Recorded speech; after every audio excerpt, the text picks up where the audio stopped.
फिलहाल मैं उसकी बेगुनाही और अपनी गलती का ऑलरेडी एतराफ़ कर चुकी हूँ। अब अगर तुम चाहो तो उसको बचा लो, क्योंकि ताया अबू उसको नुकसान पहुंचाने की कसम खा चुके हैं। हाले दिल तुमको सुनाए कैसे।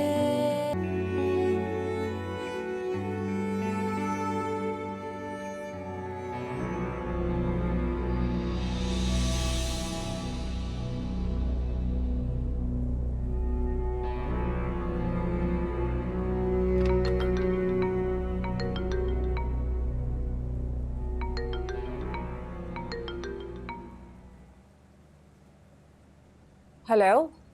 ये तुम क्या बकवास कर रही थी? मैंने कोई बकवास नहीं की, सच बोला है। तुम ये सब इसलिए कर रही हो ना ताकि मैं ईमान से शादी कर लूं? नहीं, मैं सच बोल रही हूँ। रियली ज़ारा, तुम्हें वाकई उसकी इतनी फिक्र है? मुझे ईमान की नहीं, तुम्हारी परवाह है। और जो मैं तुम्हारी इतनी परवाह कर रही हूँ ना, तुम इसको ही काफी जानो। वरना उस लड़की की वजह से जितने मेरी लाइफ में प्रॉब्लम्स हुई है ना, वो जिए या मरे मुझे कोई फर्क नहीं पड़ता। ईमान की वजह से तुम्हारी जिंदगी में कुछ भी नहीं हुआ। उल्टा तुमने जो बहुतान लगाया था ना उस पे, उसकी वजह से उसके साथ बहुत गलत हुआ है।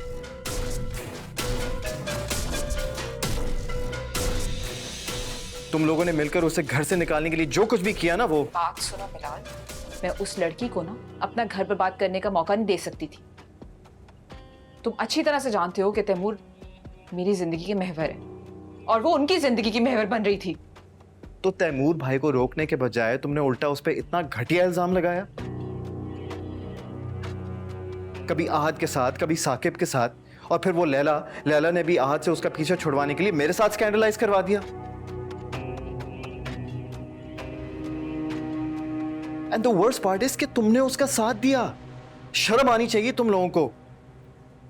वो भी एक लड़की है ज़ारा, अगर तुम लोगों की भी इज्जत है ना तो उसकी भी है। It's not my fault. उसने खुद अपनी इमेज इतनी मशकूक बना रखी थी कि मुझे उस वक्त जो बेहतर लगा मैंने किया। तो सच्चाई आ गई ना तुम्हारे सामने। सीसीटीवी फुटेज दिखाई थी ना मैंने तुम्हें कि जब मैं गेस्ट हाउस गया था, उसमें ईमान थी मेरे साथ।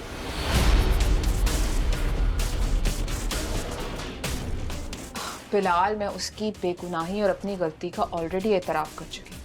अब अगर तुम चाहो तो उसको बचा लो, क्योंकि ताया अबू उसको नुकसान पहुंचाने की कसम खा चुके हैं।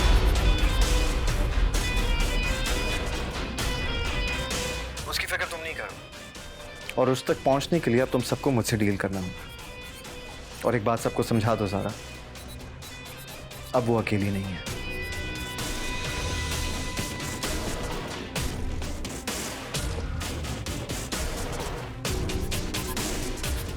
छोड़।